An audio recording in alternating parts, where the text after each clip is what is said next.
राधे राधे। कार्तिक मास की कथा अध्याय 14। तब उसको इस प्रकार धर्मपूर्वक राज्य करते हुए देख देवता क्षुब्ध हो गए। उन्होंने देवाधिदेव शंकर का मन में स्मरण करना आरंभ किया। तब भक्तों की कामना पूर्ण करने वाले शंकर ने नारद जी को बुलाकर देव कार्य की इच्छा से उनको वहां भेजा। शंभु भक्त नारद शिव की आज्ञा से देवपुरी में गए। इंद्रादि सभी देवता व्याकुल हो शीघ्रता से उठ नारद जी को उत्कंठा भरी दृष्टि से देखने लगे। अपने सब दुखों को कहकर उन्हें नष्ट करने की प्रार्थना की। तब नारद जी ने कहा, मैं सब कुछ जानता हूँ, इसलिए अब मैं दैत्यराज जलंधर के पास जा रहा हूँ। ऐसा कह नारद जी देवताओं को आश्वासित कर जलंधर की सभा में आए। जलंधर ने नारद जी के चरणों की पूजा कर हंसते हुए कहा, हे ब्रह्मांड, कहिए आप कहाँ से आ रहे हैं, यहाँ कैसे आए हैं? मेरे योग्य जो सेवा हो उसकी आज्ञा दीजिए। नारद जी प्रसन्न होकर बोले, हे महाबुद्धिमान जलंधर, तुम धन्य हो। मैं स्वेच्छा से कैलाश पर्वत पर गया था, जहाँ 10,000 योजनों में कल्प वृक्ष का वन है।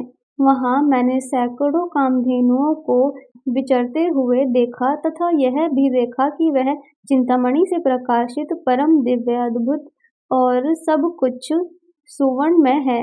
मैंने वहां पार्वती जी के साथ स्थित शंकर जी को भी देखा, जो सर्वांग सुंदर गौरवर्ण त्रिनेत्र और मस्तक पर चंद्रमा धारण किए हुए हैं।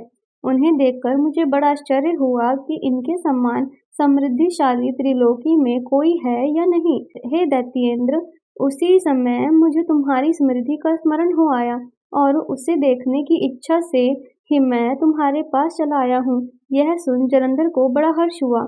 उसने नारद जी को अपनी सब समृद्धि दिखला दी। उसे देख नारद जी ने जलंधर की बड़ी प्रशंसा की और कहा कि निश्चय ही तुम त्रिलोकपति होने के योग्य हो।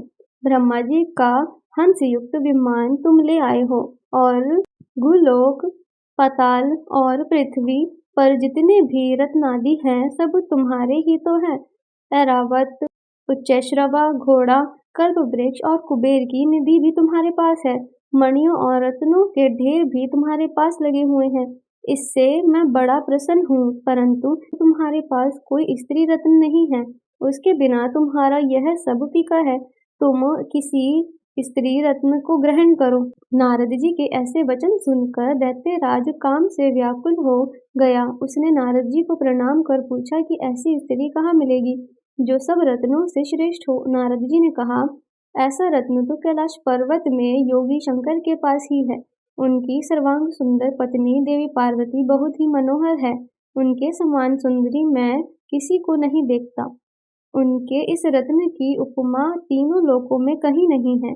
देवर्षि उस दैत्य से ऐसा कहकर देव कार्य करने की इच्छा से आकाश मार्ग में चले गए। हे कार्तिक महाराज, इस कहानी को सुनते सभी भक्तों पर अपनी कृपा बरसाना। जय कार्तिक महाराज। राधे राधे।